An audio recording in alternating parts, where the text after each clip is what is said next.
Am I the asshole for telling my friends they aren't welcome at my house in Japan? I've been friends with a group of girls since HS. 1M, F27, I was particularly close with. Also in our group was her best friend E, F27, who I never was fond of because I found her dramatic. After finishing my undergrad I moved to Rome to do a master's. While there they told me they would be visiting Italy and wanted to do stuff with me. I assumed they were staying in Rome for a while and said great, and asked them to fill me in on their plans so I could see if it worked around my school schedule. They didn't, and ended up staying in Rome just 2 days and then traveled across Italy. I was hurt that they had implied they took this trip with me in mind, but then didn't account for me, but said whatever as it was ultimately their trip. After Italy I moved to Japan. I got a job on the northernmost island. They already had a trip to Japan planned before I moved, so I wasn't expecting them to change their plans to visit me, but said I can fly down to Tokyo, where they said they would be staying the whole time, over a weekend to see them. They said great, but when it got closer to the trip they told me that the only weekend I could see them they were going to USJ Osaka. For me to go to Osaka would have been vastly more expensive and take more travel time, so I passed. I was hurt again but said whatever.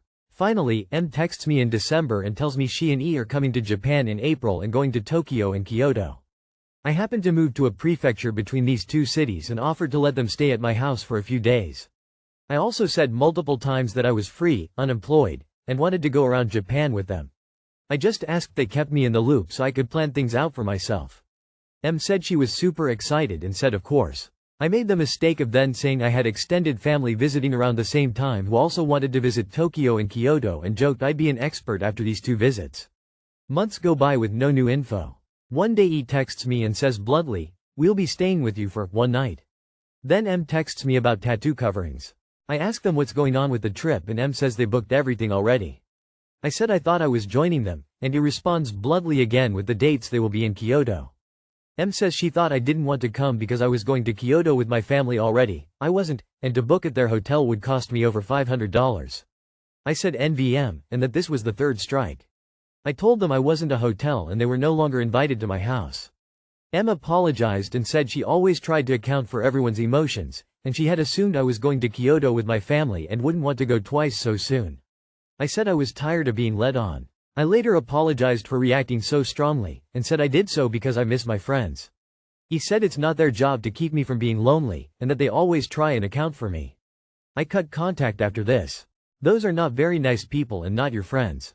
Don't look back. They left you out several times, haven't kept you in the loop and were only going to use your house if it was convenient. The assumption about your family was BS. You made it very clear you wanted to join them on their travels. Not the asshole. Probably should have cut them off sooner. They don't like you, they're not friends. You did the right thing by cutting them off. M is a joke. She tried to account for everyone's emotion? Clearly everyone means herself and E and you are always excluded. They don't see you as a friend and good for you to recognize that. E and M, we are coming to your house. Any sensible person, know you fucking well or not. Nah, you seem to misunderstand the nature of your relationship with these two. You seem to want it to be much more than it actually is, in spite of how often they have gently tried to show you the reality. It hurts, and can be very awkward when this happens, but I suggest that you listen to what they're trying to tell you. If you want to, take the time that they're offering you, and have fun. But don't try to push for more. Or, if you think that would be too awkward or painful, then just wish them the best for their trip. Either way, you sound like a nice person, so I hope that you can find real friends that want to spend time with you as much as you want to spend time with them. Not the asshole. They're parasites, not your friends. Surround yourself with people who truly love you and care about your well-being. Am I the asshole if I don't clarify that I am a type 2 diabetic? I, 30F, was diagnosed with type 2 diabetes last year. Through a program at my job, I can get Dexcom continuous monitors for free as long as I participate. So why not? Occasionally, someone will notice it and ask me what it is, because I cover it with a cute patch, and I'll tell them it's a Dexcom CGM. The people I don't have to tell? Old people who have Dexcoms and type 1 diabetics of any age. They see it and know immediately what it is. The old people typically don't know there's a difference between T1D and T2D, but the T1D usually assume I'm also T1D because of my age. I recently had someone I see regularly notice my Dexcom and I noticed they seemed more interested in me afterwards. Talking about different things, fav snacks and CGMs, late lunches and feeling shaky, etc. Eventually they asked something about my insulin pump. I clarified that I didn't have one. They seemed shocked and asked what I do then. I told them I'm pretty well controlled with diet, I made massive changes, and Monjaro. They then got snide and accused me of being an a-hole by misleading them and pretending I was a type 1 diabetic and that I should have clarified that I have the diabetes that I did to myself, which is different than having diabetes done to you like a type 1 diabetic.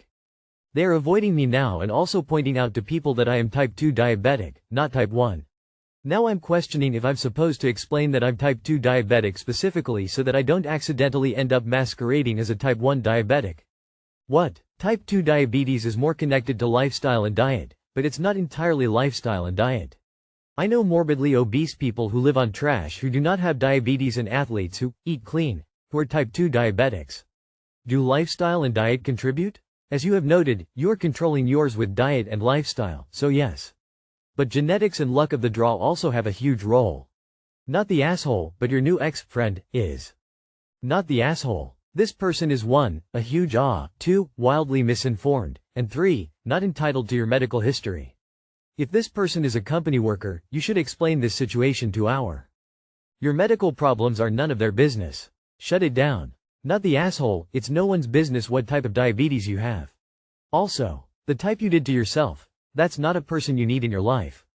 That comment is uneducated and rude. So is their whole demeanor. If this happened at work, go to It's a violation of your rights for her to go around airing your medical status to people without direct permission every time. Plus, this person seems like the type to go to HR saying you lied and trying to start trouble for you, so it would be better for your side of the story to be heard first. Not the asshole. You don't have to explain your medical status to anyone besides your doctor. Just don't go over to any type 1 subreddits. There is some animosity from some type 1s as we are in the minority and we get a lot of ignorant comments from people at large because 90% of diabetics are type 2 and people don't understand the difference. Frankly, they're completely different diseases. Not the asshole, and the other person should not be sharing your medical information, however expect to experience animosity from some type 1s. Also be careful you're not actually LATA. It looks like type 2 but is actually a slow developing type 1. But the Dexcom will let you know when the honeymoon stage ends if it's type 1. Am I the asshole for not communicating during my daughter's procedure? So recently, my 2-year-old had an endoscopy to diagnose possible celiac disease. That day, I had to travel to another town and I was highly stressed. What was supposed to be a 2-3 hour visit ended up closer to 5. I also have a pre-kindergarten child that I needed picked up. 2 o'clock hit and I was still an hour away. Luckily, my husband was able to take off work and go pick him up. However, during all this, the only person I was texting updates to was my husband, her dad. I didn't text anyone else. But my mom, her grandmother, is pissed at me that I was not communicating with her about what was going on. When I did finally land at home, 5 p.m., I text her a short update about it. The next day, she comes over and accuses me of kidnapping my children from her. She told me she had been so upset and having a panic attack at work because I didn't text her during the procedure or immediately after. That she was so upset and angry that she drank a whole bottle of wine and passed out drunk to sleep. Let me add, I had stopped talking to her a couple days before because she made a political comment and it pissed me off. Am I the asshole? Accuses me of kidnapping my children from her. That she was so upset and angry that she drank a whole bottle of wine and passed out drunk to sleep. Grandma should not be left alone with the kids. Ever. Hold up. The non-custodial grandmother, who I'm guessing didn't bother to set up to help out as a backup or preemptively offered to get the pre-K from school, is mad that you didn't give her updates throughout the procedure even though I'm guessing she didn't send a note to check in? And now is blaming you for her getting drunk? And from kidnapping children that she holds no custody of? Not the asshole. Why is any of this about her? And not about your 2yo and you as the parent? Not the asshole. The time-critical needs of the people who rely on you directly, your spouse and children, trumps any informational need of your mothers. Kidnapping your own children from her is a ludicrous accusation. Having a panic attack and drinking an entire bottle of wine in response to stress and blaming both of those things on the mother of the baby having surgery is absurd. Your mother is trying to make herself the center of something that is decidedly not about her. I'm not a psychiatrist, and I'm not diagnosing anything. But you might want to check out Raised by Narcissists, whether your mother fits the clinical definition or not. You might find some thoughts on dealing with people who act like this, or on extracting yourself from them. Not the asshole. Mom, I am not responsible for your poor behavior. I had to worry about my child, not my mother. Not the asshole. You're the parent, not her. She will get an update when and if you deem it necessary. Not the asshole. Your priority was your daughter and managing a stressful, exhausting day, not sending constant updates to extended family. You kept your husband informed, which is exactly what matters. Your mom turning it into an accusation of kidnapping and self-medicating with a bottle of wine is over the top and manipulative. You're not the asshole for focusing on your kid instead of catering to her demands. Am I the asshole for sitting on the floor in a store? I was recently at a big box store with my husband. For the past couple years, I have been having some health issues where I randomly come close to passing out while standing. I've been trying to figure out the cause, but doctors have been dismissive so far. When I feel an episode coming on, I need to sit down. When he was looking at something at the store, I felt an episode coming on. Sometimes it will pass and I'll be fine, but this one didn't and I knew I had to sit down. I told him I didn't feel well and was going to find a place to sit. I pushed it too far and couldn't find a chair before I had to sit down. I felt like I didn't have a choice but to sit on the floor. I was in a less populated part of the store, so I wasn't in the way. I texted him that I had to sit down and he later came to find me and saw me sitting on the floor drinking my water.